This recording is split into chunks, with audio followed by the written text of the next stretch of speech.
Thank you. Yep, you got it. Oh, that's wonderful. Thanks.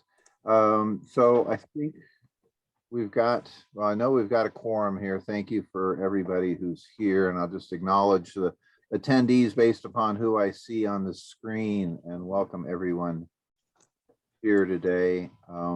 Thanks for the note about the connection. If it gets wonky, I may have to turn the video off, but we'll see how it works out. In terms of getting started, Ryan, was that the agenda link you had put in the? Yeah, that's the agenda. So that should be that'll be in chat. I can bump that again, and then I also resent or replied to the email chain with all the other board documents in it. So that should be at the top of the inbox for folks. Everybody okay? Got an agenda where you can get it if you want it? Cool, thank you. Yes. In terms of the agenda, are there any changes anyone would like to make to the agenda? I'd just like to note I flip-flopped Pasquale and Tracy in some of the motions that we had, just to reflect the conversation we had on roles, and so that should accurately reflect what we were just talking about for folks. All right, thank you, Ryan. Okay, going once, going twice. Any other changes on the agenda? Okay, we'll accept the agenda as presented with the adjustment on those roles. And just as a matter of practice, I'm a Bob's rule of order kind of guy. But Bob, as you may know, is the friendlier, kinder, more flexible version of Robert. And I can play Robert to the degree we need to, but to the degree that Bob suffices, we'll move along that way. Although We love Bob. yeah, Bob's my uncle. For purposes of this meeting, though, since it's a formation meeting, we've got to be a little bit more formal, but at any rate. So moving on then, first action item is appointing a temporary chair and secretary. There's a suggested motion in the agenda if somebody wants to make that or something close to it. I should have lined everybody up ahead of time and put names by all these motions, right? Yeah, sure. So this is Ryan. I move that Kai Holland be appointed as temporary chair for this meeting, and that Tracy Stewart be appointed as temporary secretary for this meeting. Thank you for the motion. Somebody second that? Seconded. That's from Taylor. Thank you. Point of order, how much do you want me to capture all of the moves and seconds? Because on Skype, this is gonna drive me nuts. I'm happy if you, no, it's fine. You just copy and paste this motion in there and just show that it was made. That's fine. Okay, fine, thank you. That I wanted to know how I want to be up to date. Okay, thank you. Yeah, and yeah, that's fine. Any discussion on that motion? Any opposition to the motion? Seeing none, the motion carries unanimously. Thank you. Next item on the agenda, and sorry guys, this is just what happens when you start a corporation for the first time. So I'm just going to kind of march through it to the degree we can. So report on filing of the articles of the corporation. There's a motion down here about adopting the articles of incorporation. If somebody wants to run that one by us.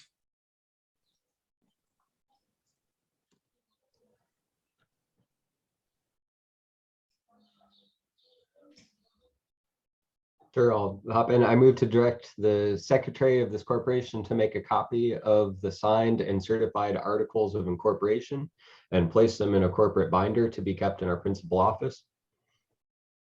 Well, thank you. It's been moved by Ryan, and somebody second that? Seconded.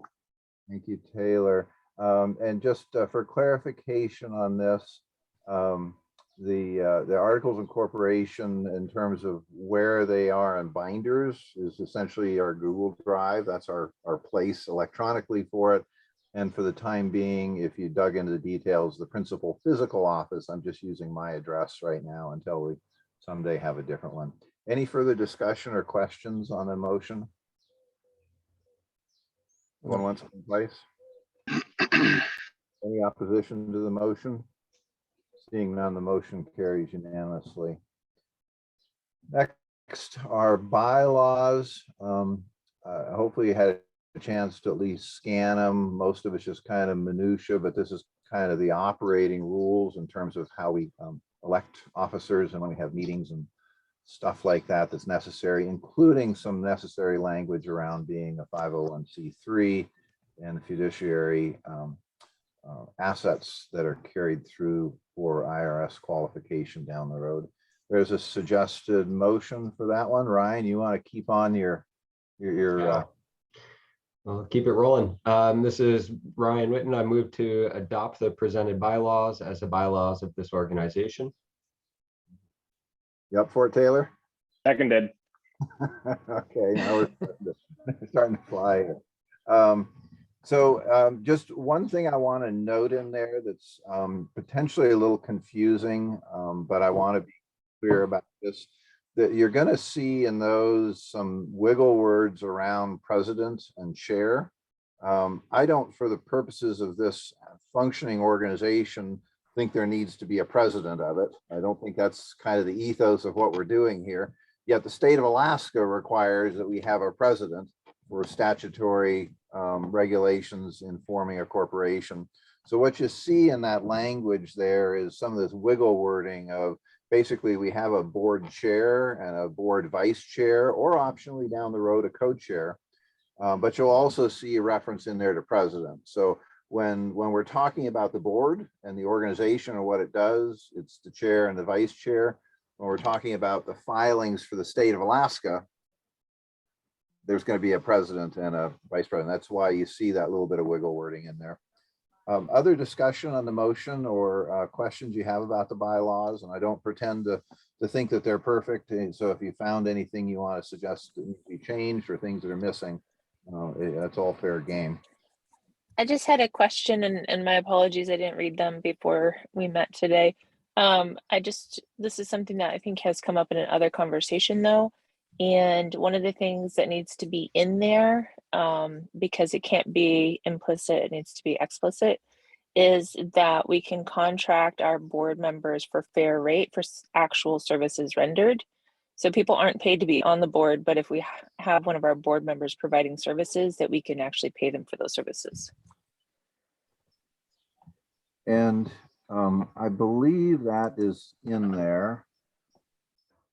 I'm just quickly scanning down there because I did address that. So Anita, if you jump down to section 12, see if that one is addressing what you're saying, or perhaps I'm missing a subtlety of something that's been overlooked here. So it says the directors shall not receive a salary for their service on the board. You can get expenses. However, nothing in this section shall prevent a director from serving the corporation in other capacity being compensated for the service. Is that what you're referring to, or is there something more that I've missed?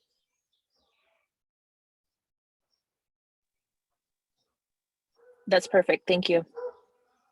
Okay. And just by way of note on that though, and this has come up in some of our earlier discussions, and I know Ryan and I have been around it. I generally have the heebie-jeebies of having board members also being paid people of the organization. I'd like to avoid that, but I don't know how this is going to play out, and we may find ourselves in a situation where there's a little bit there, but just know that my bias is to stay away, and including like with the Denali project when we talk about it. I'm still kind of trying to keep this at arm's length and look at how we pay some folks to do the contract work on that, but I'm still staying more towards helping with that project as a volunteer board member, so I can work on that and other things without getting paid for. I'd really rather not cross that path. But Nita, thank you for bringing up the concern about that and the fact that in some cases that may be appropriate, but just know that my bias is that we'll avoid that as much as is reasonably possible. Yeah, and it's come up in other places because of the many corporations and nonprofits have board members that are privileged financially and can donate time. But when you start getting into the grassroots organizing, it's people who have to work for money on a regular basis.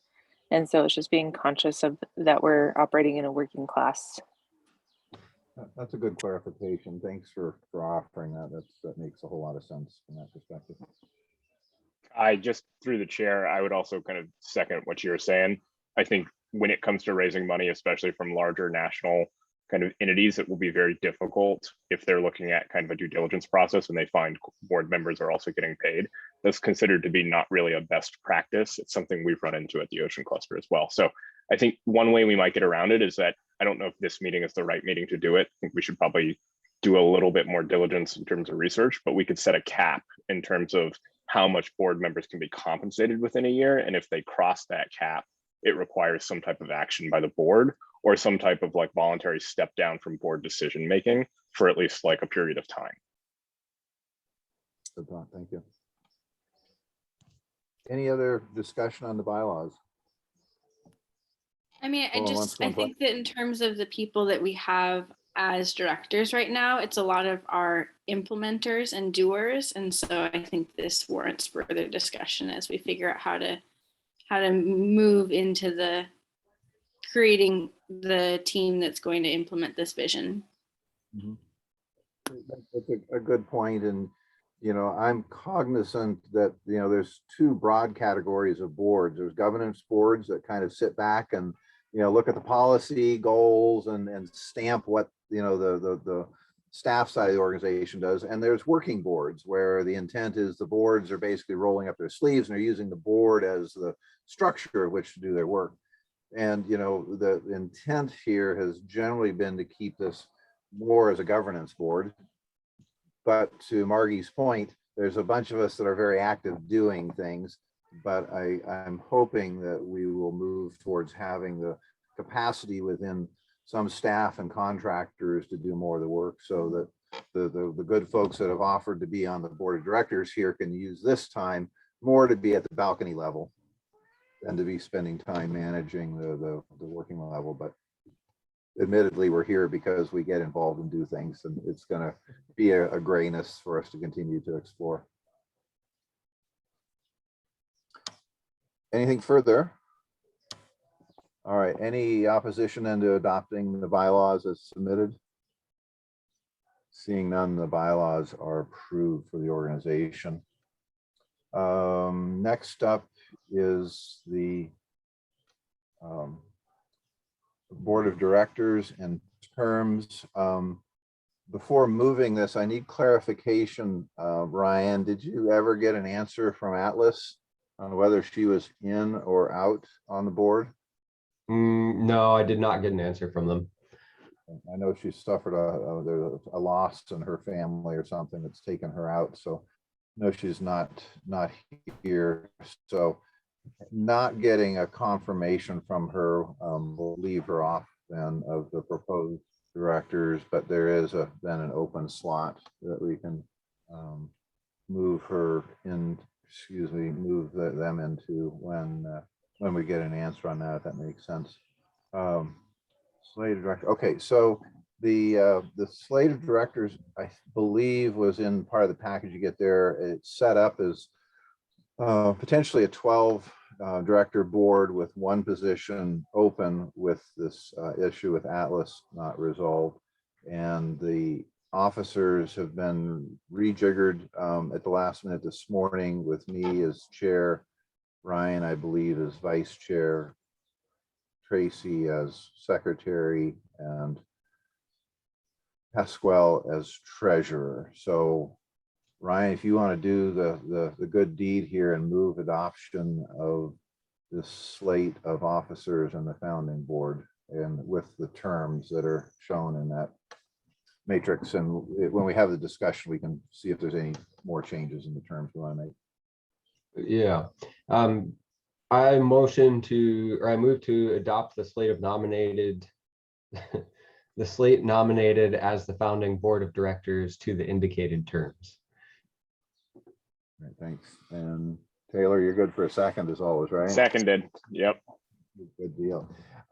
So, and just for clarification on the term, it was all pretty arbitrary. I just went down the list that I happen to have someplace of people, and then just started doing ABC on 3-year terms and rotating it. So this founding board would have have some rotating terms. So the 1, 2, 3 year terms are purely arbitrary. If anyone wants to horse trade around for a different one, that's fine. There is in the bylaws an indication that normally board members would serve for 2 full terms at most before terming out. With the exception I made in the bylaws, for folks that have less than a 3-year initial term, they have that option to roll over so they don't get cut short on having 2 full terms if they want to. So any discussion on that slate or any need to make any changes on anything you see on that in terms of what terms you're in or anything like that? The only thing I don't see is any kind of language around what the procedure is in the event of a tie. And given that there is a even number of board directors, that is a potential.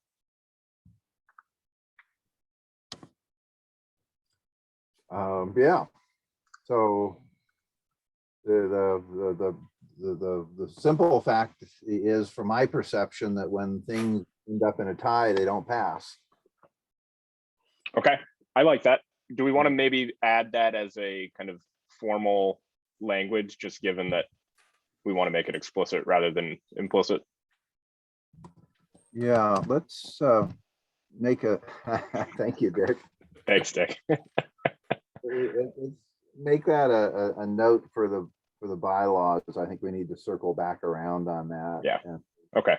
maybe with some sort of friendly amendment here, we'll amend the bylaws to include a clarification that in the event of a tie, the motion doesn't pass, so that we're clear on that. And that generally, if something is that close and ties, it shouldn't pass anyway. So Yeah. any other discussion on the Yeah, Kai, I had to step away for a personal call. I apologize. But who is nominated as a secretary and treasurer? I see different names on the paper and what it may be. I heard. There was a last minute change at the beginning of the meeting. Tracy is now nominated as secretary and Pasquale as treasurer. Okay, thank you. Any further discussion? Any opposition? Motion carries unanimously. Thank you, and thank you to everybody who's offering to take on this initial role. Next up, moving along, and actually, while I'm thinking of it just as a time check, I know the meetings have generally always been scheduled for an hour. I know Ryan suggested that we may need an hour and a half. How are folks doing? Are we good for an hour and a half, or are we only good for an hour, just so I can watch the pace of what's going on here? I have an obligation at 11:30, so I'm good for an hour and 15 minutes. Okay. Yeah, I'm on at 11 as well, even though I was the one that suggested an hour and a half. I apologize. I'm not in control of all the meetings that happen in this world. Okay, well, we'll continue to try and blaze along then with trying to aim for the hour-ish, and if we have to go a little bit, we will, but I'll be cognizant of that. Thank you for the clarification. Let's see, we're back up at opening a corporate bank account. Ryan? Let's see here. I move to authorize the president to apply for a tax identification number and open a corporate account at the Wells Fargo Bank, with the secretary and treasurer authorized to access and sign checks for the organization. Seconded. Thank you. Okay, not to make things difficult, but could we use a local credit union? Yeah, I was going to ask why Wells Fargo. So yes, we can. And I'd be reasonably happy to do that. Having done lots of businesses in Alaska, I've gone round and round with all of the different online options that the different banks and credit unions have. And I've gotten pretty perturbed sometimes at the lack of flexibility of the smaller folks. So I have a bias personally, that at the end of the day, Wells Fargo, National, they've got all the bells and whistles. I don't have to think about it or worry about it. So that's where my bias came from. I'd be very happy to do local. Is there a suggested one that you are comfortable using that you'd like to suggest as a as a friendly amendment to this motion? This is Nita. I agree with Margie. I would say vote no on Wells Fargo, and I'm fine with Alaska USA or any of the local ones. But I've actually been part of protests on Wells Fargo because of their practices that are not legal. So, Margie? Yeah, if we were in Fairbanks, I would say Spirit of Alaska. But since we're here, I think Denali Federal Credit Union or Alaska USA would be my suggestions. Okay, so is it okay if we make a friendly amendment to use either of those? And I'll just go check with both of them and see what they have for online tools and which one seems to be a little friendlier for a nonprofit. Is that okay? Yep. So that's just Denali or Alaska. Okay. Is that right? Yeah. I just asked Mary, she does all of our banking and online stuff. And she said that Alaska USA is just really easy. And for us, that means a lot because we're not a deep dive on the bells and whistles and technical stuff. So yeah, we've been using them for years. So just our 2 cents worth. Mine. So let's just make it generic, a local credit union, and I'll go check around the different options with those folks that you guys have all suggested. Thank you for that idea. Probably appropriate, and I appreciate the reminder to think more locally. Yeah, I guess, do you want me to modify that in the agenda, or are we going to capture that in the minutes? I assume, Tracy, did you get that just modified from Wells Fargo to a local Alaska credit union?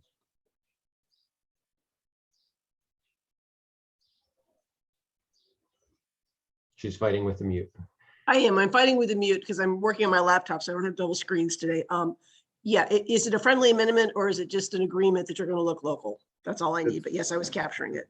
Yeah, friendly amendment to the motion. Okay. Just you copy and paste the motion and they're just replace Wells Fargo with a local Alaska credit union. Yep.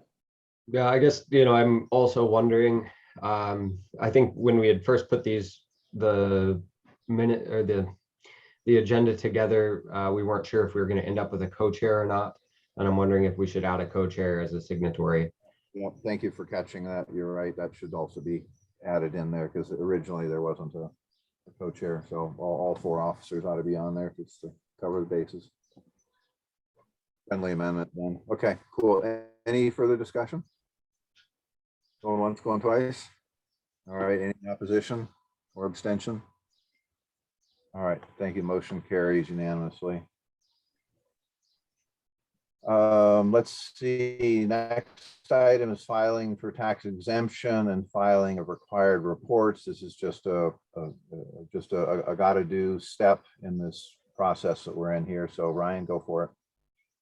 I move to authorize the officers to apply for federal exempt status as a charitable organization under section 501c3 of the Internal Revenue Code and to file all reports and registration statements required by our state statutes for new corporations. Taylor? Good. Well, discussion, questions, suggestions? Just as a point of order, did we skip the election of officers? I had done that as a combined motion for the slate of officers and the slate of initial board of directors. So Okay, my intent cool. with that motion was we did it all at once. Thanks. Got it. Any further discussion on this motion for the nonprofit status and filings?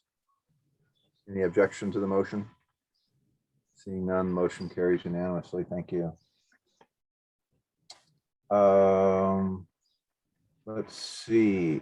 And last item in this block of stuff is the appointment of interim executive director. This is something that came up recently with an understanding that we needed to have somebody to help pull some pieces together on this Denali project and other stuff. So I've brought a understanding that the volunteer position initially, but down the road, I'm hoping we'll see that there could be a full real-time position. And so this is a suggestion as an interim executive director. So since I brought this table and Ryan's the subject of it, I won't ask him to move this thing. So I'm just going to jump in and move the nomination of Ryan as an interim executive director for Alaska version 3 with the position to begin as volunteer and be modified with board approval as funding becomes available. Seconded. Taylor. Who was the second, please? That was Taylor. Thank you. Taylor. And I have a question. I need to loop back on something. You know, you hire cheap labor, you got a problem, but we're doing the interim executive director, Ryan nomination. Thank you. Go ahead. I will come back to the other question. Right. Mita? I was just giving a thumbs up because I didn't want to interrupt verbally and say, good job, Brian. I'm sorry. I thought I misunderstood thank you. I got you now. I have a question, Chair Holland. Yes, sir. Have we done a background check on this guy? I don't know. Yeah, I've had a couple beers with him over at King Street. All right. Sounds good. Yeah, the reality is Ryan has been, in fact, stepping into this role and doing this work, and he's been a huge help to me along the way with this work, as well as back at the Innovation Summit, and just sticking with this whole thing. So to me, this just made perfect sense to recognize the work that he's already doing and that he's interested in doing, and I just think we're lucky to have him in this transition to be able to keep doing that. But I don't know, Ryan, if you want to say anything in your defense. I didn't twist your arm to do this, did I? No, I wouldn't say that you twisted my arm at all. This project from the beginning is something that I've been very excited about, and I think is very needed in our state. And so I would be honored to serve as interim and to see what we can grow this group into. And I'd just say thank you for the opportunity. And for whatever it's worth, I have not done a job description yet or even gone down that path. So right now, this is kind of recognizing the role that he's in without having necessarily developed any more clarity on what it means in terms of scope of work, responsibilities, or anything. And Ryan and I have had a discussion that if this were to turn into down the road some sort of real full-time employee staff position, it would probably mean a transition off the board to do that. So that's been acknowledged already as a likely pathway. Cool. Any further discussion on that then? Oh, Kai, you stole my 1 point. I was going to be the bugbear on best practices, but you made it. Good deal. Any opposition then to the motion nominating Ryan as our interim executive director? Seeing none, motion carries unanimously. Thank you to all of you, and thank you to Ryan for stepping into that. Whoa. Yes. Hold on. Yes. You got a lame person. So I'm assuming I reflect that as Ryan abstaining from the vote as well, correct? That sounds like a smart idea. Thank you. I should have asked for abstentions. I sometimes skip past that in the Senate. And Kai, I have another question. Can we go back? Did we actually vote on filing for the exact tax exemption? Because I missed that piece. Did we vote? I believe we did. I think I did not see any objections to that motion, and at least in my mind, assumed that motion carried unanimously. If I didn't. Well, that's why I wanted to check, because I think there was the alternative question about approving the slate of directors, which then led to a conversation about the joint motion, and I don't recall a vote on this one, and my brain is starting to like hurt. Hey, Pascal, can we change again? Just kidding. This is as an observation. Thank you to Tracy as well as others who have popped up with a question or clarification. They're all needed and important, and that's I value you holding us up if necessary to make sure that we're doing. All of you are encouraged to throw a speed bump in front of me when it's needed. So just as kind of a pause here, what we've done at this point is to essentially take care of the work needed to create a new corporate entity. We've got articles, corporation, we've got bylaws, we've got a board, even got a executive director at this point in time, the nonprofit path there. So congratulations on kind of working through those steps. They're just kind of minutia steps, but they're what has to happen to create any sort of new entity under the normal laws related to corporate formation. There's a lot of other back end work, but this was the important piece of today's business, and I'm really appreciating everybody who's stuck with this. Okay, now time for the fun stuff. Yeah, well, now we kind of shift gears a little bit into what we're doing next. I've got a couple things I want to go over in terms of kind of the report that I've got in terms of where we're going next with goals and plans. We need as a action item here before we finish up to actually accept this Denali Commission Alaska Works contract, or at least have a chance to discuss it and consider the acceptance of this contract that's still pending, but the board ought to be reviewing large contracts. And for us right now, that's a really large contract. And we'll talk also briefly about the preliminary budget and fundraising for the future. So if you're ready, we'll kind of lurch into that.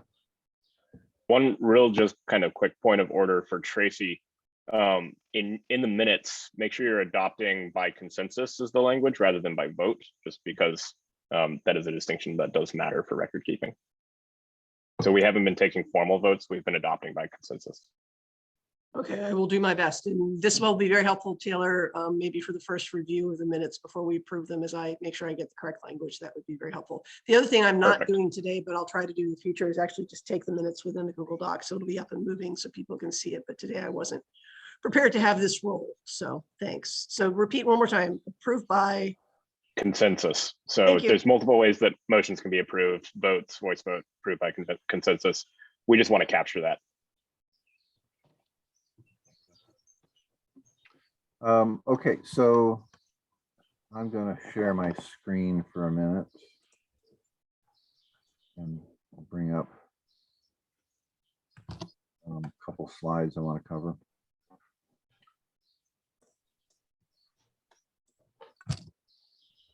Sorry, I'm not in my usual two monitor world, so.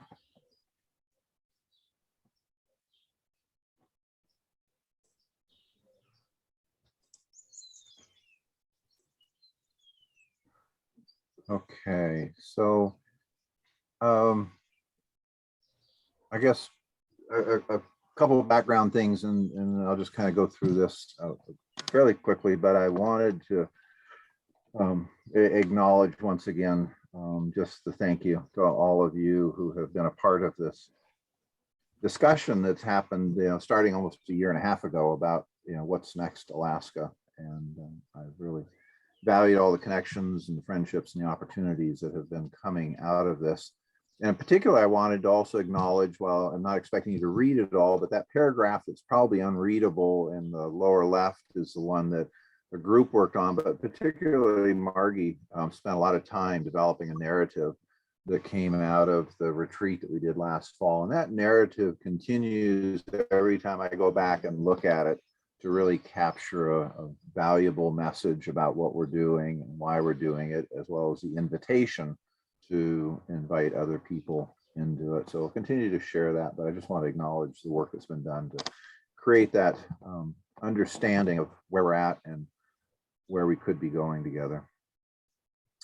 The version 3 model a year and a half later still kind of seems to hold up and make sense. It's been remarkable to see the framing and the ease at which been able to engage so many different people with this model of respecting and remembering forward our past, and to acknowledge the strengths and the weaknesses and the challenges of our present, as well as the opportunities into the future. The future focused model continues to be something that I have found really engaging to work with, particularly this connection to the young people. I was just on the phone a couple days ago with the Alaska Youth for Environmental Action and tied in with them, the Alaska Youth Ambassadors. And there's an amazing group of youth organizations. And if there's one thing I hope we continue to do is to really be one of the organizations, particularly unique in the economic development and community development sphere, that works really hard to bring in people of all ages, but in particular to leverage the strengths of these youth organizations and these young people that are eager to be a part of the future that they're going to be taking on. The mission statement, I think, is workable right now. This came out of a lot of the work that Beth and Ariel was doing. I inserted and highlighted in there this notion that's actually come out of some work in the last couple of weeks of really recognizing that what we're building here is a next generation of community and economic development organization. They're not just another one, but the work that is inspiring what we're doing, whether it's Cooper Rider or Strategic Doing and other work by Ed Morrison, is really opening up the door to helping be unique and to, as Hegel relates, kind of working from the edge. And that's a powerful place to be in being able to do things differently and to bring a new view to the opportunities that are ahead. So I'm thrilled that we're able to begin this journey as an organization that can do that, but to recognize that we're doing something unique and I hope valuable. Founding board members, I just had on this, just as a reflection of a couple people aren't here today. I've still got this question about Atlas that we talked about before. Laura and Kitty weren't able to join us today, but did contact me ahead of time to acknowledge the meeting and the conflict they had. But I welcome everyone that's a part of this, but I just want to acknowledge a couple people that weren't here today. The approach I'm not going to cover in any detail, just to acknowledge that there's a lot of work that we've done in the last couple of months to build the underlying capability that we hope this organization will now be able to begin implementing and hopefully over time scaling. And that there's a pathway that we're in right now of being able to invite in folks, you included, to start convening and gathering information that came out of the Innovation Summit. And now we're beginning this process that's going to lead towards building some stronger connections and organizations and alignment, and hopefully being a part of building a really vital and healthy growing innovation ecosystem. But this map is one we'll come back to in the future to kind of help guide some thinking on where we're at and where we're going. So let's get down into some details now. This slide again is one that you've seen in the past in terms of some past activities, but the real focus here is in having an organization allows us to start scaling these activities and being able to scale work in the Innovation Coalition area, scaling creative activities, scaling the challenges that matter and that are investable, as well as establishing the backbone organization and these engagement dialogues. The balcony view is really seeing 2021, that's last year, as a year that allowed us to do some exploration. This year is, I think, a year of doing some capacity building and creating the capacity to do more work and to scale it across more areas of the state, with the idea that next year, hopefully we're now seeing more scaling of our engagement and maybe refinement of what we're doing and how we do it, as well as starting to see some outcomes that are measurable. And then in year 3 of this, hopefully seeing that we're shifting towards being able to see how we make a sustainable impact, that we can measure the results, we can see the impact in public policy, and that we can see that we're creating new capacity in others and other organizations. Margie and I in the past have talked about this question of how many people in Alaska need to be touched by what we're doing to really make a dent in this state and its future. And I'd thrown out at one point a number of 70,000. Margie had found some great data that suggested that we needed about 25,000. But either way, you know, that idea that we can touch tens of thousands of people in this opportunity of accelerating our next Alaska is where this is, I hope, going. Hi, So Kai, this is Dick. Oh, I'm sorry. Go ahead. Oh, I was just gonna say 15% is generally the margin for coalition change makers. yeah, that number gets up to about 100,000. And so it's it's just a good point of reference. I appreciate that one. That 15% is another good number for us to be thinking about. Dick, go ahead. You had another question? Yeah, that's fascinating. Mita or whoever had the numbers, how you came up with these, I'd be interested in your sources. I don't need to do a dive on this now, but I'd like to see those just out of curiosity, how that's figured. That's interesting. Yeah, I can tell you my number of 70,000, which was 10%, was a complete swag. That was just my anecdotal experience in doing change management in organizations. Margie had, I think, a little more objective reference on that, and Mita, it sounds like, has also some good information to draw from. But that'd be good to follow up down the road, because I think at some point cleaning this up or clarifying it would be useful to do. I think it helps us understand, the magnitude of what we need to do as well as progress we're making. Thanks. Yeah. So these are what I'm bringing to you now as my view of the 2022 goals. They're a little soft and squishy. They're not SMART goals yet, for those of you that are into SMART goals, but they're framing that at this point. They're kind of in two buckets here. One is a set of goals around the backbone organization and being able to create this capacity. And the other is goals around specific projects and programs. The backbone side of this thing, I think, probably is, makes hopefully some sense, but I'm interested if you have any thoughts or suggestions here. But establishing the organization, we're doing that today. We've got a lot of work to do in sharing our story through different means, whether it's the web, social media, or other marketing materials and handouts, as well as developing the metrics and sharing those metrics. This next block is really around some of the core capability of needing to get a fundraising plan organized and working on the fundraise that goes with it.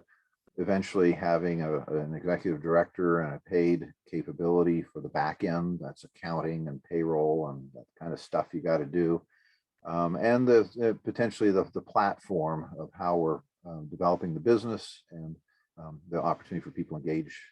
And then there's the core of getting together, whether it's our weekly exploration calls or monthly board meetings or some quarterly programs that we're trying to develop. So that's kind of the backbone side of our goals, is to get that into place. And then the projects and programs for this year are related to getting the Alaska Innovation Coalition up and running, with the intent I've discussed with a number of the folks would be involved there, of meeting 3 times a year to develop gaps and priorities and opportunities in the Innovation Coalition, continuing to develop the writing challenges and programs, developing and formalizing Alaska Challenge program, which is building off of that challenge pitch process that we've had before, with at this point specifically aiming that towards a early fall event to help prime the pump for the cycle of innovation activities. The impact engagement dialogues, that was the work that Beth and Ariel were developing and launching that this year. And at this point, that is, in my mind, seen as being done through the Denali project, and which brings us to the last project on this list, which is that Alaska Works partnership, or the Denali project that we'll talk about in more detail in a few minutes. But any thoughts or questions on this?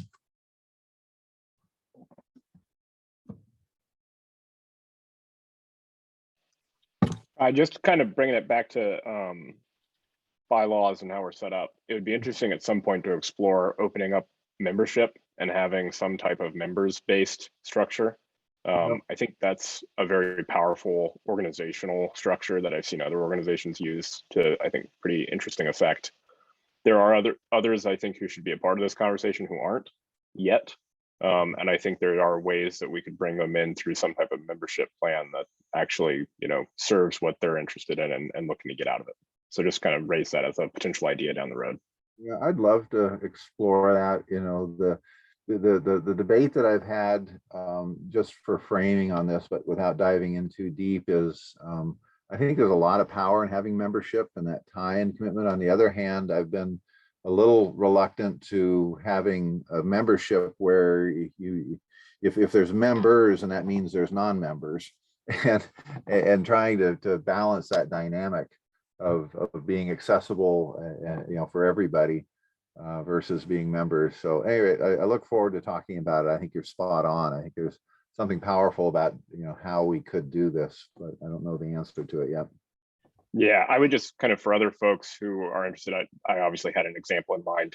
Alaska Fisheries Development Foundation, I think, to pretty great effect, has used their members and their membership structure to really drive the organization's interests. So I would recommend people look at them if they're interested.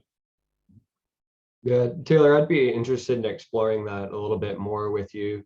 I'm also curious, while it's top of mind for me, I'm very interested in having like a gathering space for folks to be able to come together, and I think you've done some pre-work, and so if you're up for talking through some of that at some point too, I'd really appreciate that. And then just yesterday I was chatting with Margie a little bit about some of the different like projects or opportunities that we have, and so I could see in the future having like organizations that are potentially like members or affiliated in one way or another, but I could also see like a loose network of folks that could come together quickly to help take on some of the projects. Dick has introduced me to the concept of tiger teams. And so to have folks that you could quickly pull in to form a team to take on a project could be very, very helpful. So I guess all of that is to say, I almost think that we need like a subcommittee or something to start to think through what that looks like, how it's structured. Maybe are there rates associated, or how do we vet or decide what projects make sense or don't make sense? But probably a bigger conversation for another time. And while I'm rambling along, I think I'll just say that it's 10:52, and so we're coming up on the 11th. Thanks, Ryan. So I guess let me bring this home in terms of the proposed work and the budget that I know came up. I've put together a budget. I shared that with Pasquale and Tracy and Ryan this morning. That's a little more detailed. But the key part of the budget right now is this $140,000 that we've got coming in through Alaska Works and the Denali project. We're going to need to go find this money. That's going to be why the fundraising plan. But just to suffice to say, this 140 is kind of in hand. The rest of this is aspirational and to be developed down the road. So I think that's got that taken care of for the moment. To kind of wrap up for today, the Denali Alaska Works project, I think you had in your packets the scope of work there and the budget for that, and hopefully you've got at least a little bit of insight to how I see some of our goals, and be interested if there's any other questions there. Ideally, it would be nice, just for the sake of being a little more explicit about it, that we approve this proposed contract to work with Alaska Works and Denali Commission on that project. But I'd be happy if we need more time on that to answer questions or pick it up in the future if we need to. I don't have a contract quite yet from Alaska Works, although I hope in the next week that we'll be doing that. So ideally, I'd like to approve that we move ahead with that project, but I also don't want to rush it. Thoughts or suggestions from anybody? Kai, this is Dick. I'm sorry, I'm a little late to the party here. You're talking about, is this what I'm seeing in the pack as the Ascent program, or is this something else? Okay. It's an acronym that I think Jake came up with. And the staffing behind that $140,000 is intended to be Ryan running that as the project coordinator, and Chris Schutte, who was the municipality of Anchorage's past community economic development director under Berkowitz and Austin, as basically the principal investigator and person focused in on the project analysis. And Ryan would also be guiding the community engagement. And then Jake Carpenter helping with the IT platform work and his experience in that area. So they, at this point, would be 1099 contractors to the organization to do that work. And that 140 was from where, again, my ignorance? No, not it's this has been kind of fragmented, and it's not been fully communicated to everybody equally. It's money sourced from the Denali Commission, and it's flowing through the Alaska Works Partnership as the fiscal agent for the project. The Alaska Works has a project already that is being contracted with Denali to essentially do something like this around workforce development. And Denali saw the potential of what we're doing to identify projects and their potential as being very complementary to Alaska Works efforts to figure out which projects should they be training people for. And so they saw that as just a natural marriage. Plus it satisfied the commission's concern that we were very new and not really vetted very well. And so it made sense for them to run the contract through Alaska Works for us to do this project. Yeah, thanks. That I can check back in later. I know we've got a time thing here. Thank you.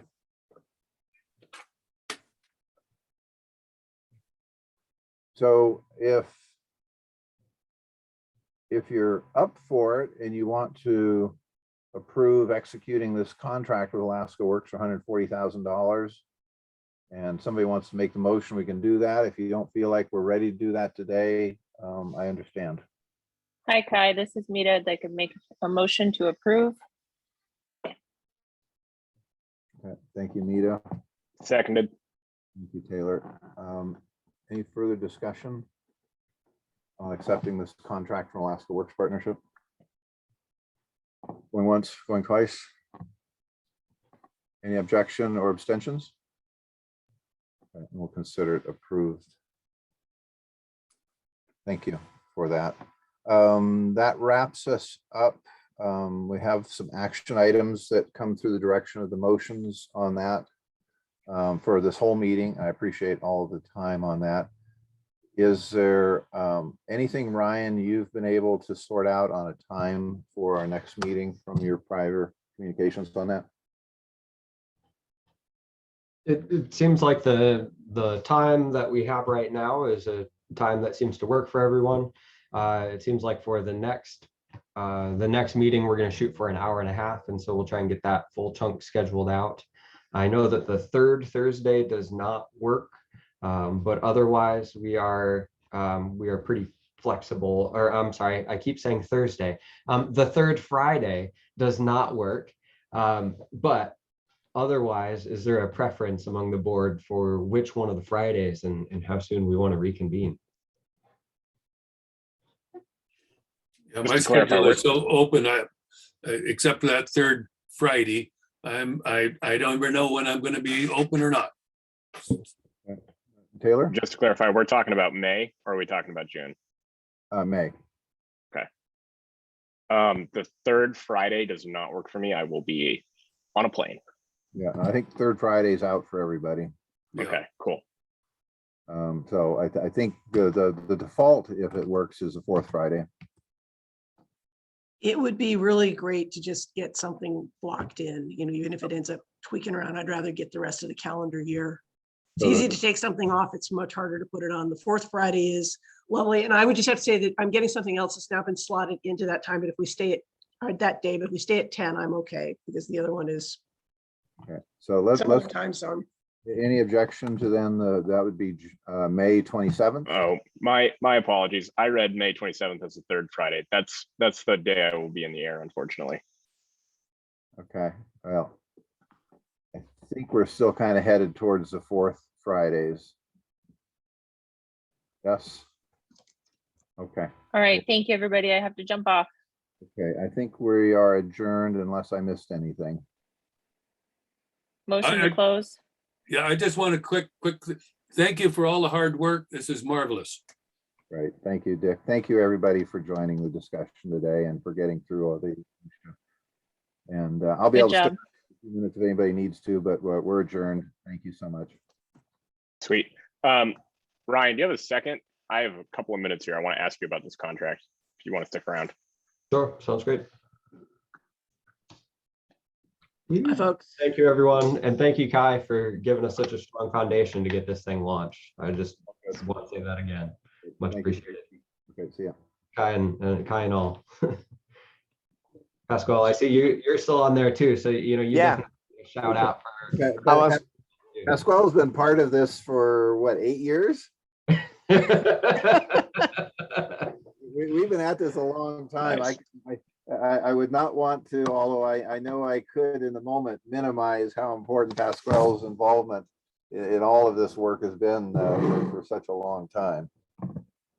Yeah, well, thanks for the recognition, but I gotta say, I have to blame you for all that because you were the one feeding that when we were at the boardroom. I was showing you ideas. If you're saying, oh, that doesn't make sense, you were saying, tell me something more about it. Like, okay, you're not helping here.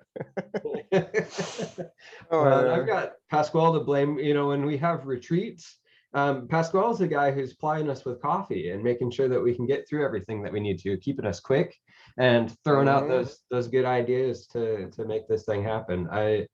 I am pretty consistently reminded of how long people have been diligently working at this sort of thing. This isn't a new conversation in our state, and it's something that folks have been on and pushing on for a long time. And it feels like now is just sort of the right time with the right folks and the right energy. And so I don't know, I feel lucky, I guess, to just be in the right place at the right time to be a part of something like this. It's really cool. So thanks, guys. I appreciate it. Oh, and you talk about this being a very long conversation. I can confirm that there is an 1806 memo from Rezanov to the Russian administration talking about this exact same topic with the Russian American colony. It's a very, very old discussion. What kind of questions or thoughts do you have on this project? So I did not know, it did not occur to me until I opened up the meeting packet that I've been actually involved with the conversation with Eric O'Brien about this.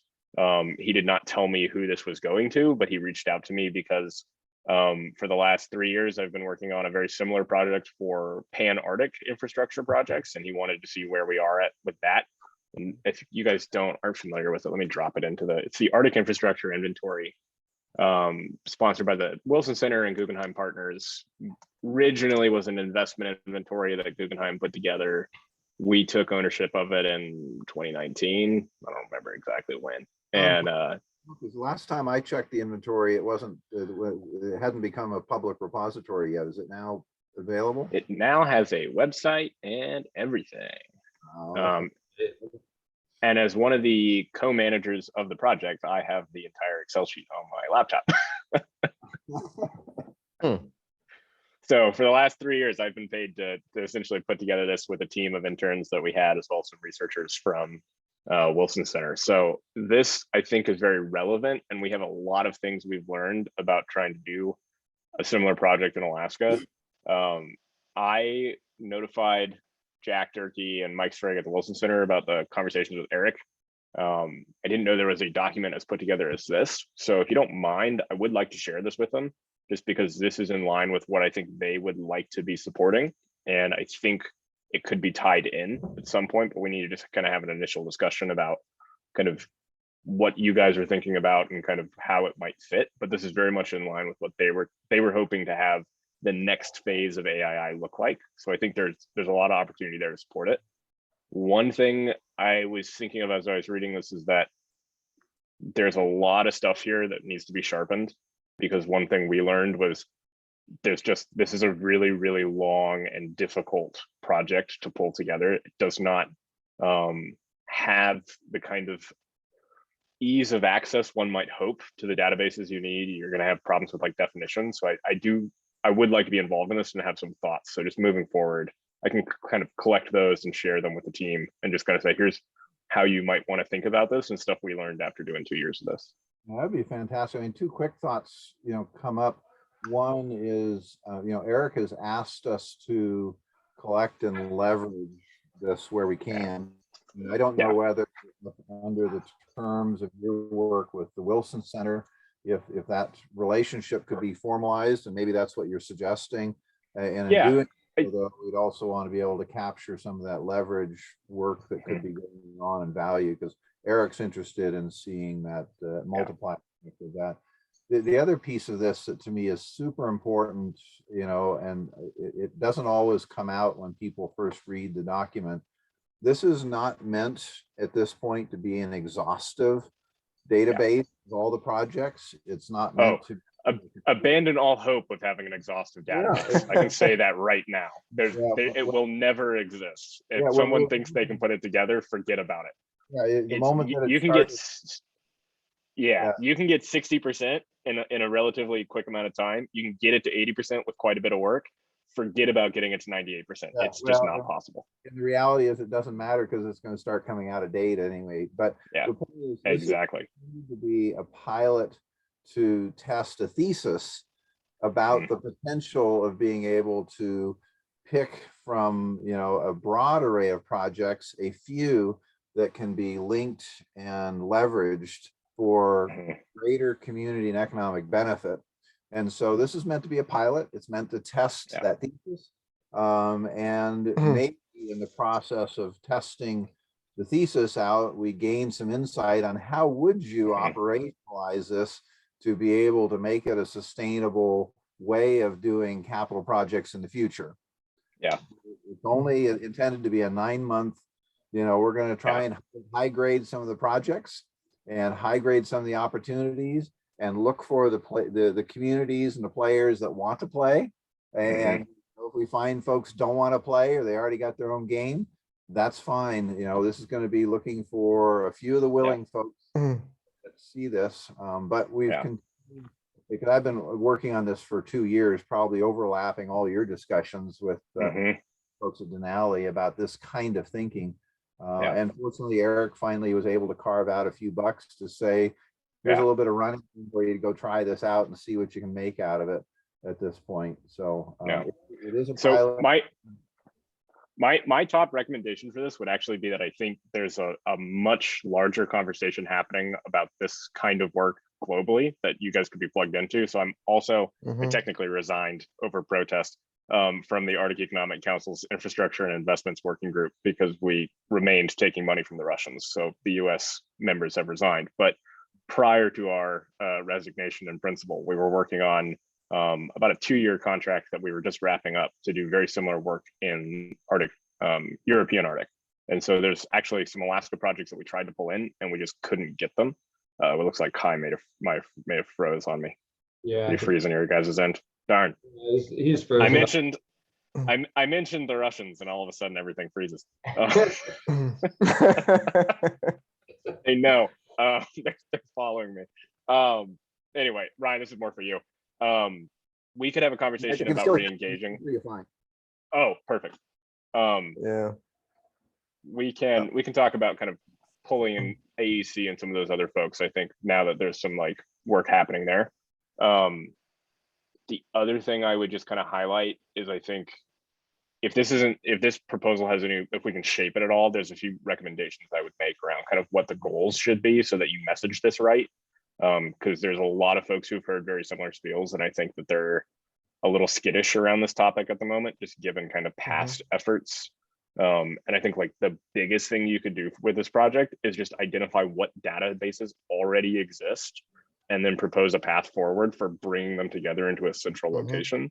Because we see that as, from when we were looking at this for AII, that was the biggest challenge, was like knowing who has what Excel file on what computer system and what it's going to take to get them to relinquish ownership of that, at least partially, to say like, hey, here's what I have. That's to us like a really big challenge. So I would just kind of put that forward as we've got some thoughts. Yeah, I'd love to talk through how to implement that more. I mean, I know that I've had a chance to talk with Pasquale a little bit about like having a central place, or like what Mhm. I've heard titled as a data trust, where Yeah. you have structure or rules around how information is accessed, who can use it for what, um, some structure around ownership and that sort of thing. But you have a safe central place that you can go and you can look to it as a hub. And when we look at Alaska version 3 and what we're hoping to see this organization become, it is that hub, that convener, that gatherer. And I really see where, in order for Alaska to be successful as a state, we need to look to our larger connections among the Arctic nations. And so there's a lot of really natural connections there. I'm Yeah. cautious to try and bite off too much. I'm just Yeah. the interim at this point, and so I got lots of work in front of me to try and build this thing up. But I definitely see where there's some great opportunities to link into the existing work that's done. Yeah, Which I just sort from of like a, project is like a big easy within the strategic doing framework. It's just kind of like an initial win to sort of like get some stuff going. But I really do want to hear like where are people getting gun shy, where's the problems that we've run into in the past, what language is causing people to run, so then we don't have to repeat that. yeah, So I we'll think, have, oh, go ahead. oh, I was gonna say that, Ryan, you'll have to leave some food outside your plate because we need to eat this pie. You know we need to eat this pie, so. Oh yeah, well I know Okay. that I got some limits for what it is that I'm going to be able to take on, and that's why I wanted to make sure to introduce that Tiger Teams concept in the first meeting. Like it is going to take pulling in people, and so we need to get that structure in place relatively quickly to be able to try and get stuff together, because within the next 3 to 5 years, the amount of opportunity and the amount of need that is going to be in our state is just going to be astronomical. We got the talent, but we need a way to get folks together and to get a conduit going to get folks connected. So from just like a practical perspective, I think conversations you probably want to have with some of the folks like AEC and Wilson is just take a look at the categories for the headings we've been collecting. So like what's actually the information that's been collated to date, and make sure that you structure whatever kind of database you're pulling in similar ways, or just be cognizant of what categories of information you're trying to collect for your data set. So that's one thing I think we could take a look at, and that's a pretty quick conversation. You can just kind of look at how the sheets are structured. The other thing I would think about is how you pull in, like who needs to be a part of this discussion for this project. And I would say it's a pretty broad group of folks in Alaska, but maybe tailor it initially. Like my first real question reading this is like, what do you mean by project? And that needs to be sharpened to the point of like being a spear, so that you can say, I'm interested in X and I'm not interested in Y. And if you don't do that, you're going to have this massive database with a bunch of sheets that can't be collated because they have too many disparate categories, right? So if you're trying to look at like water and sewage plants with renewable energy electric grids, it's somewhat easy. But when you start getting into like road projects or new building construction projects, it's really hard to get that to fit into a database with like pipelines and sewers and everything like that. So we want to be a little bit careful, I think, early on about like what exactly it is you're looking for. And we ran into this with AII because it started off as a capital infrastructure inventory. So it was looking for private public partnerships that Guggenheim could put more than 25 million into individually. It became kind of an infrastructure catch-all, which included things that private equity or private capital can't invest in. And it kind of metastasized to this like 15,000 row Excel sheet that was just way too messy and hard to deal with. So we want to make sure you don't have something that ends up like that. And then kind of, that was done and then delivered to a private equity client who was like, I can't use 98% of the shit you have in this. And so there was some tension between like, oh, did we actually not deliver the thing you wanted us to? And like, what is it exactly you're interested in? So that, I would say, like, I don't see that in this document yet. And I think that needs to be sharpened to be really coherent for folks who, before you go talk to too many people. So that's just my initial feedback. We spent a lot of time trying to figure out how to do something like this. And I'm really excited by this because I think you're taking the right approach, which is ground up. We came very much top down, and that top down approach, we really struggled because there wasn't a bottom up effort to say, okay, here's the databases that currently exist that you can plug into your global framework. That's still, I think, something. And what's funny is like Alaska's really far behind on this. They're like, if you go to Norway or you go to Iceland, there's groups that have these databases that they can provide that they're willing to share. A lot. You go and talk with people in Alaska, they're like, well, you got to go talk to the Bureau of Indian Affairs to get kind of the stuff that's happening with villages. Then you got to go talk to DS&T. You got to go talk to DOT. There's just a lot of different folks who have their own little sets. And I would warn in advance, be prepared for a state feds conflict, because DOT state doesn't want to share all of its DOT projects with Fed. And like similar stuff is happening on the DEC side. It's really, really frustrating. I think you guys might be able to, if you frame it right, be like, look, you don't have to give your stuff to the feds, which is the main problem. You can give it to us and we will hold it in trust. And we will also be holding in trust Fed data, but like we'll have precautions so that it's not just a like blurring of federal state boundaries. So that's just yet another thing to kind of keep in mind. Yeah, that's fantastic. I mean, that is exactly why I think that there needs to be that neutral third party to hold that information, because there's a trust problem between the different organizations and entities within the state. If you're up for it, you know, if there are a couple like case study databases or folks that you think have done it really well, that would be really helpful to be able to see. And I'm sure everybody kind of has it differently. I'm joking because I don't know if I think anyone has actually done it super well to date. Well, maybe that's a conversation just to say, here's the reason why all of these suck, and here's the ways that they suck, so that we can avoid it. Yeah, I mean, I think I'm being somewhat facetious. I'm not sure anyone has done it super well because I'm thinking mainly in the Alaska context. I think it's all about matching what's your expectation with what are you actually delivering, right? And that is the biggest, I think, concern with a lot of these things is they way over promise, and then kind of people say, well, I gave you this data on the condition you'd provide X, and when you can't come back and provide X, you then get into this kind of fallout of like, well, you know, we paid a lot of money for this, it didn't end up being what we wanted. And just people kind of have hard feelings, and it just kind of, you know, leads to the exact opposite of building trust. So yeah, I know for this original project, you know, the hope is really that it is a pilot and that it's pretty heavy on the dialogue and the connection building, and a little bit less heavy, a lot less heavy on the tech implementation side, because that in itself would just be this huge project that we just don't have the budget for.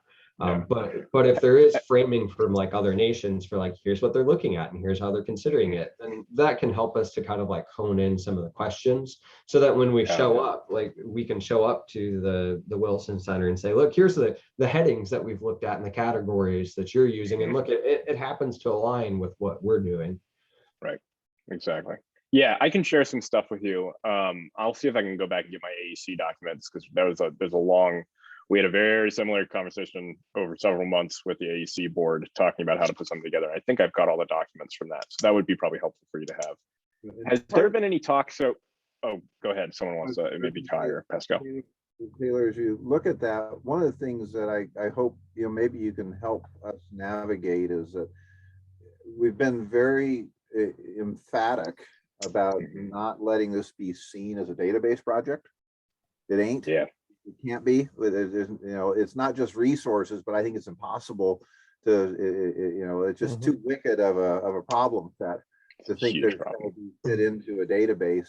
And so you know, the language has been kind of purposeful about talking more about creating a platform, with that notion of how platforms are now being seen as a little more robust place of being able to curate some of the connections and resources, and it could be a house for some trusts of data, or you know, where do you find the data that you need? And so if you could potentially see and have some insights about a platform approach to what we're doing that might allow people to, you know, collaborate to a certain degree on projects where they are there, whether it's in a local region, or use that as a way to find connections. So if, for example, Denali Commission is funding a project to do rural connectivity that involves building tower foundations, and you've got somebody else who's maybe a private player that's working in that same area is I'm going to come in and put in turbine foundations. And gosh, Yeah. if I could figure out how to, work with the folks who are being trained to do the tower foundations and hire Yeah. them to come in and help me do my turbine foundations. And by the way, the same dump truck and the same cement mixer could do both projects.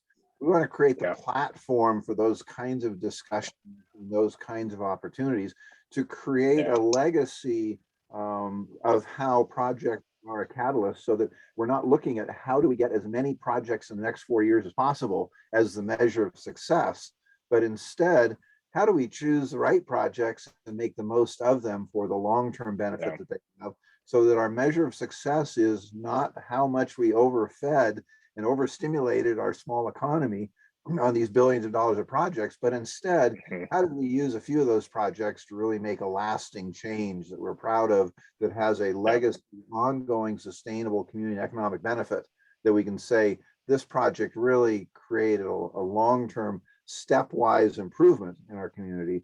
Mhm. That's the approach we're trying to pilot here, not to be So a that's how AEC, IIWG ended up developing its project. So the goal was not to create a database. The goal was to select and curate projects that we thought were indicative of the Arctic investment protocols, which kind of outline what is sustainable investment in the Arctic, and to kind of write some case studies and just put out there as kind of an example of here's how you invest sustainably in the Arctic. And it's all being done in kind of a pushback to kind of global finance saying we're not going to finance anything in the Arctic. And we wanted to be able to say like, hey, it's not all oil and gas wells. Like there's more here in the region. And the way it worked was it took AEC data as well as member data, and then really leveraged the AII project, the 8,000 some curated projects we've collected, and said, okay, let's look through this and then let's create that platform like you're talking about. I do think there is actually a lot of value, maybe not necessarily in creating a database, but in highlighting, like I would love to see this project, and I think like it's a very realistic goal, would be simply to just list, here are the databases or data sheets and where they exist, and here's the point of contact for the owner of that information. So like get BIA data, because that's like a really big thorny issue, but figure out, okay, who actually owns it, and then who could you go and request the data from. Go to like DOT in Anchorage, go to DOT at the state, and just start listing out, here are the places where infrastructure projects live. And that I think would be very useful as a goal. And it's not necessarily a database, right? It's more of a platform like you're talking about for the folks who do have those databases. And that's, I don't know, that to me would be like the most valuable element that you could get out of this, because we get requests all the time from people who are like, hey, do you have a list of the sewer projects in Western Alaska that are currently behind on deferred maintenance? And we're like, no, you have to go call BIA. And they're like, okay, well, who do we call at BIA? And it's like, well, we don't really know, because like our guy at BIA is like an undersecretary dude who like is essentially doing a workaround, and it's a mess. So if you could figure out kind of who's the POC for those centralized locations, that in and of itself would have a lot of interest, I think, from folks, particularly Murkowski's office, given that's who generally calls us.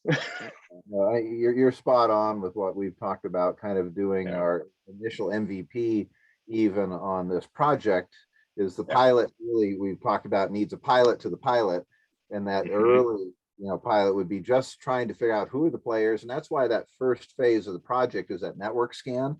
Yeah, that's what exactly is, figure out who are the players and what's their role and what do they have, so that we have that foundation. So I think we're on the same. Have you guys talked to anyone over at AKFin? Do you guys know about AKFin? AKFin, as some people call it. It's the Alaska Fisheries Information Network. It's maintained by kind of a consortium of NOAA and university researchers, primarily out of Washington, with the Alaska Fisheries Science Center. I can send you the link to it. One thing about that database, so that database captures everything that North Pacific Fishery Management Council uses in their quota allocations, decision-making around kind of what the TAC is going to be every year. So in that database, you can go and you could actually find, the Defender, which is a trawl boat owned by Trident, caught X amount of fish last year at X amount of time, burning as much fuel, et cetera. It's got everything you want. It is that centralized database. Very, very few people have access to it, for obvious kind of reasons. McDowell Group managed to get kind of permitted secured access for structured searches so they can see some information. It would be interesting to kind of look at that as a potential like end goal model as this clearinghouse that's not necessarily a purely public entity, but not necessarily a purely private one. And the one thing that I love about AKFin is that you can actually make public records requests because they share with you what category headings they have. And so you can go in and you can look in their file and say, okay, if I want to request how much pollock was harvested between these dates by A80 fleet's vessels operating in the Western Aleutians region, I can request that, and then they'll anonymize it and then send you that data. And that's the kind of thing that I think you could imagine like the value of that being pretty high, right? Like if Markowski's office said, hey, we don't need a list of all the projects ourselves at the moment, but if you could tell us what's the total dollar amount outstanding for deferred maintenance on roads in the North Slope Borough, the Casilvac Census region, and Western Aleutians or whatever, right? And you could say, okay, we'll give you that top line figure, and you've got the trust from the users, and they could say, okay, yeah, we trust it when you give us that number, that's the right number. That I think is an interesting model. So there's a lot of stuff that I think you could kind of look at and say like, ooh, that's where we're heading. But the way that got started was just essentially what you're talking about with Platform Sky. It was like, hey, we need to highlight like the data that we're collecting. We need to be collecting this data for, various reasons, but there's people who need it. How do we start sharing this between folks with some level of control so that we can inform decision making? So anyway, that would be another one I'd take a look at. Another example that you might, ponder, and maybe you already have, is I found a tremendous, I found what I think is a real gold mine, which was, remember when we did all the Build Back Better proposals last fall? Normally, when all those federal EDA proposals get done, all the organizations do it. They all send it in independently. Nobody wants to share anything that they've done. Nobody else knows what's been done. Shirley and the EDA gets all this stuff, and then months later, someone maybe gets an award. But all that other work and collaborations and memberships and coalitions kind of vaporizes. What came out of that, and you might recall we did that session as part of Startup Week, where we actually, for the first time, got all 13 Build Back Better proposal organizations to come share what they were doing. And that kind of networking has never happened before. And it actually turned out to be valuable because we actually had 2 of the Build Back Better folks that didn't get selected for phase 1 found out through that process about the other proposals, and then made the connections to come back. Oh yeah. And became a partner with the eventual 2 that were getting their phase 1 awards. And that process of getting, in that case, Cold Climate Housing Research Center to connect up with Southeast Conference, that wouldn't have happened if folks didn't see. I misspoke there. Climate went to Spruce Root on the housing. Yeah, but say wasn't us. We didn't have cold climate housing, if I remember right. But that the idea of recognizing how much value is being created in all of these proposed projects beyond the ones that are actually getting funded is valuable. To Ryan's point about how do we create some sort of trusted repository, the power that could be there of having a trusted place for everyone who writes any federal or state grant proposal to put it into that repository. So folks could see what's going on, and maybe it's information is taken out. Maybe you don't see all the details, so somebody's not giving away the weeds, on how they structured it. But the folks could start seeing that work and seeing those potential partners, and the value's been created. Because we need to figure out how to speed up the value of that work and not see so much work lost because it gets written, submitted, and then forgotten until the next grant cycle. So same thing I'm thinking of how do we create the platform where folks would want to come and populate this information, because they'd want others to see the project, so that if, say, Murkowski's office is saying, I need to find a few more projects that are working in this domain and see who's doing it, that they not only see some of the folks that maybe went through the front door, but they could see these other projects that are sitting out there. Absolutely. Yeah, I would maybe, I agree with all that. I think it'd be great to capture. I mean, I've got a hard drive full of Alaska Ocean Cluster grants 2 of which got funded, and I probably got 16 grant files, you know, in folders. Now some of those are, you know, varying quality. There's good reasons why some of them weren't weren't accepted. But there would be, I think, some value in sharing some of that. I have to jump here and go drive into town, but one kind of just last parting thought, maybe 2, is like starting conversations with Murkowski's office and some of the folks who are actual funders, I think is a really important element to this. Like identify those folks early on, because I do think you can kind of create something that's great, but it's kind of customerless. Just like the classic startup problem of, you know, an ultimate product in search of a customer. It's better to be customer driven.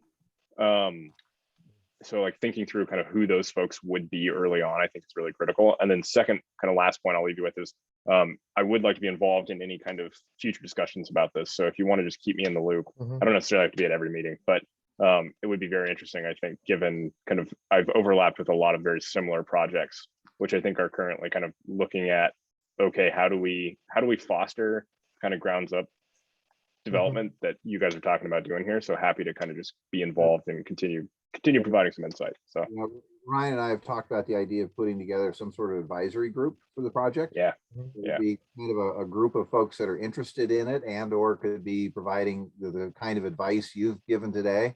Yeah, So exactly. let's consider you part of that group, and you know Sweet. how deep that goes. That would be wonderful. Ryan's going If to you- be making point of contact for this down the road too. So if you Okay, cool. point it to him primarily. Sweet. And yeah, Ryan, you and I can talk about kind of who would be good on that advisory panel. If that's kind of if that's the direction you want to kind of take this and how often they meet, et cetera. We did an advisory panel for AII and we ended up kind of not walking away from it, but kind of having to revise it and who was on it, just because we kind of went with luminaries first. And then we realized that, you know, the managing director partner level folks tend to not actually understand their own data. You really need like the associate analysts because they're the ones actually plugging in stuff into Excel sheets these days. So I've got a couple of folks in mind who we might reach out to. The other one I think, just to kind of throw on your radar, maybe someone you should try to get in touch with, is Katie Berry over at McDowell Group. She's the one who leads their annual Alaska construction, whatever alliance guys in that assessment of kind of new builds that are going to be happening in the year. And so they've got a little bit of experience putting together a very similar thing like this. And I think she would have that kind of Rolodex of people you'd want to call, who you could have, you know, conversations with around, okay, what kind of projects do you have in your pipeline and kind of how much can you share with me? So that's just another name to put. And I can, if you don't know Katie, I'm happy to make an introduction to her. I don't, so I would appreciate that. Perfect. I guess two closing thoughts for me, and they're both kind of like, you know, ambiguous big questions here. So first question is, silly even asking this, but has Murkowski's office ever showed up with any funding and said, hey, if you're doing this, we want to support this platform, or we want to support this coming together? I'm just curious if they have wrapped their heads around that, or if that's something they might be open to. I believe it was two allocation cycles ago, Murkowski's office gave $100,000 to support AII. I could be wrong in terms of the dollar amount and how much was allocated directly to the actual inventory, but yeah, they've provided some significant congressional funding to support Wilson Center. Wilson Center is technically Congress's think tank, so it's an interesting thing that you can kind of route money through some kind of clever budget gimmicks. And so she was able to get an earmark that's not an earmark because it's technically like within the congressional budget. So yeah, they've showed up. They also were very interested when infrastructure bill was moving through the process of like, hey, how much is out there? And, you know, and ultimately we weren't able to support that because Alaska was not very well represented in our database, primarily because we used a lot of like web scraping and just kind of data collation techniques that Alaska doesn't have the databases together to support. So that's why I think this work is so important, because you guys really could be building out that Alaska component of some of these global databases. And there's a lot of interest from the federal folks as well as internationally. How much interest you can get actually from Alaskans is, I think, going to be the real the challenge. But yeah, there's a lot of congressional interest in this. Cool. Okay, that's good to know. I guess as we kind of move forward with that, how to approach that would be helpful. Then the last thought is if you've got this collection of grants or data that you have pulled together, what would it take for you, as in Blue Cluster, to feel comfortable sharing that with a neutral third party? And that's probably something in the future when we get set up to, like, how do we actually start to put that together in a way that would make sense? Yeah. Let me think about that one for a little bit, because that's a really good question. And I guess I've been wearing my Wilson Center hat for the last couple hours.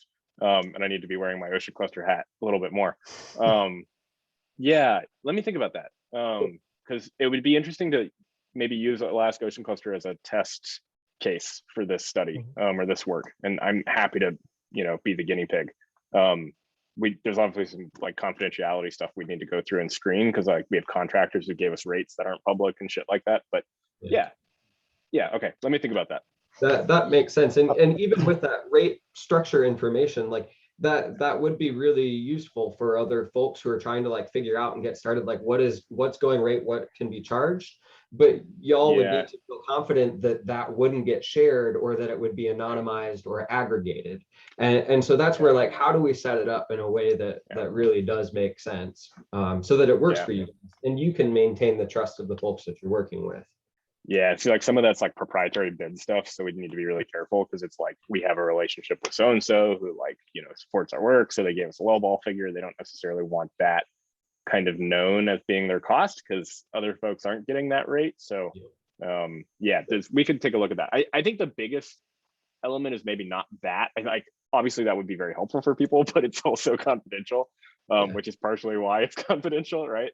I think the biggest element would be like the projects that we tried to put together in the past that for whatever reason didn't happen. But a lot like startup ideas, you can invent the internet a decade too early. You can try to do, a grant project a decade too early. And so, it may be something where we could take a look at like, what are concepts or thoughts that were thrown out as like, hey, we want to fund like ocean clusters in every coastal community. And like that currently is not a great idea, and it wasn't a great idea 2 years ago, but potentially it's a good idea in 5 years, right? Or maybe there's someone who can massage that idea to actually make it work. So I like that idea of recycling stuff to some degree that hasn't been workable in the past, but which someone may get to work, right? So yeah, we can talk about how we might pull that out of the grant documents. So I unfortunately have to run, but Ryan, let's find some time to follow up maybe in a few weeks. I'm going to be traveling most of June, but I will be kind of back and forth. So let's connect on email and see if we can find a date, maybe just to like meet up at a coffee shop, and I can get the download on kind of how much progress you guys have made. And then I need to kind of rope Eric O'Brien. I need to lasso him in and get him kind of reined, because he's out spinning up all kinds of stuff that wasn't necessarily reflected in this document. So we just want to be a little bit careful about. Eric was like, we're going to have like essentially like a digital twin of every village. And I'm like, no, you're not. Like, that's not this year, at least. Like, so let's maybe figure out, we can coordinate a little bit on some of that as well. Cause I know he's super excited by this, but Eric has a tendency to kind of oversell projects, which is what good program officers do. But we should probably just kind of say, Eric, like, we're going to walk this back a bit, and here's what it should likely, how you should be messaging it to folks. Because like Kai, you made some really important points that I didn't hear Eric make when he pitched me on this like for 2 hours. So I've spent the last 6 months trying to walk Eric back on this thing, and every time I walk him back and get him to verbally say, okay, I get it, and I see some tweaks he makes to the document, and I have to go back and say, Eric, we talked about this. You got, this is not the scope of what we can do. So I feel for you, and I understand what you're saying. And at some point, I had to say, okay, this is what it is. But at any rate, I'm happy that we've been able to get this little nudge to work on this project, and I'm thrilled with absolutely kind of connections and these kind of conversations where we find other people that have resources and have the vision and see the opportunity. So thank you for taking the time to dive into this, and I'm just energized by knowing that you've done a lot of work in this area too, and that what we're doing here maybe can dovetail and complement what you're doing. Absolutely. I'm also at the point, just kind of for full disclosure, where I'm looking at trying to walk back my involvement from some of the projects I've been in, just because they've just taken up so much of my life the last 2 years. And I see you guys as actually fixing what I have been telling people they need to be doing. And so if you guys can step into that role, that's, I mean, seriously, it's gonna, I think, have a pretty big impact in terms of our ability to engage with IARPC, which is the Interagency Arctic Policy Research Commission, with AEC, with the Arctic Council, if that ever actually gets stood back up. There's a lot of various organizations with where we are deficient in our engagement with, that you guys have, I think, the opportunity here to really start fixing some of that and doing it the right way, rather than doing it the multinational, investment bank paying you $50K a year or whatever to, try to do it top down, approach says. So anyway, that's my parting thought. Ryan, I'll follow up. Kai, thank you so much. Pascal, great to meet you. I don't think we've ever actually talked one-on-one. So I we know, can fix that. And I have to say it, I'm not gonna forgive anybody for not introducing us before. So I'm excited with what you're saying. So I have one idea, one request, and one question. Idea is that I think I have probably a solution to be able to transmit that trust with the data we have, while at the same time delivering the request and the increase that organization may have. Give me a couple of days to think about it, but I think I came up with Okay. one that will fulfill that. My inquiry will be that if Ryan, I would like to be in that meeting between you and Taylor, but right now I'm in Spain, so I will be back at the end of May, actually 28th of May. I'll be flying too. So we That can works for have the me. That's meeting. the day I get back. So Perfect. We can have that meeting after that. Will perfect. And my question will be that I love this type of projects. Ryan knows, but that I just cannot stop talking about this type of projects. So I'm sorry for Ryan, but that presents a question for me, that if I kind of know that I also ask that question pretty often. Let's say that all our dreams become true, and Murkowski says, "Hey, here are $2 million for you to develop this project," and let's say I want to be involved in that project, but that means being paid for it. Is that a problem for being the board? Have we discussed that idea? Because this is not technically working for AKV3, but it's working for a project that AKV3 is involved. And if so, what will be the rate or the relationship that the member and the board has to have or disclose with the rest of the team? Yeah. Because let's say that this goes all well and fantastic, and they say, yeah, let's go ahead, here's the money. I would like to revisit that subject to be sure that we have everything, detailed in organizations, so we don't create an issue that we actually then have to say, hold on, because we need to figure that out. I'm not good with all those bylaws. This is new to me, so I just put that on the table to be sure if it's okay, okay, but if not, put it there, because I don't know the answer to that, and I will hate to see that coming. $2 million in the table, and we have to hold it because we have to figure things out internally. Yeah, Ryan, I have some thoughts on kind of, we've sat down and mapped out for Ocean Cluster what doing our own organization would look like. And one of the challenges we ran into was essentially your founding board versus what your ultimate board should be. And I think that's, Pascal, the question you're raising kind of ties in, I think, with that question. I could be wrong or off base on this, Ryan, but that would be my initial suspicion, is we need to kind of look at, okay, is the current set of board members ultimately going to be the long-term board members? Because I could see it, like Kai was talking about earlier, governance versus a working board. I think a governance board will need to be composed of kind of folks who are major stakeholders who can provide some of that higher level direct input. And then how that translates to kind of how the current board members are involved is, to me, I think, still unclear. So that would be something I'd be in favor of talking about at the next meeting, and just kind of working through Kai, Ryan, Pascal, like just trying to think through who should we have as board members? Because my initial suspicion is that it would be someone like us at Alaska Ocean Cluster, someone like Isaac at Launch Alaska. I think you'd probably want most of the ARTers to be involved in some way, maybe as ex officios, if not directly, but you kind of want some folks who can provide that higher level coordination and governance. And I see the current members of the board as far more kind of in the trenches, in the weeds. And so to avoid kind of the issue you're talking about, Pascal, it would seem to make sense to maybe start separating them out. But anyway, that's my initial reaction and thought. So we can talk more about it. Perfect. Awesome. Thanks for the Sweet. time, everybody. Thanks, guys. See ya. I'm excited by this. We'll talk here some more. See y'all. Okay. Bye. I need to grab some food. I need to use the restroom. Yeah. But I'm also just very excited. So I don't know if you guys have more thoughts and you want to keep talking, in which case give me a minute, but otherwise I'm really excited to see where things keep rolling. And thank you again to both of you. Well, thanks. It's been a good discussion. I Yeah. need to start pulling up stakes and heading east. Okay. See you guys then.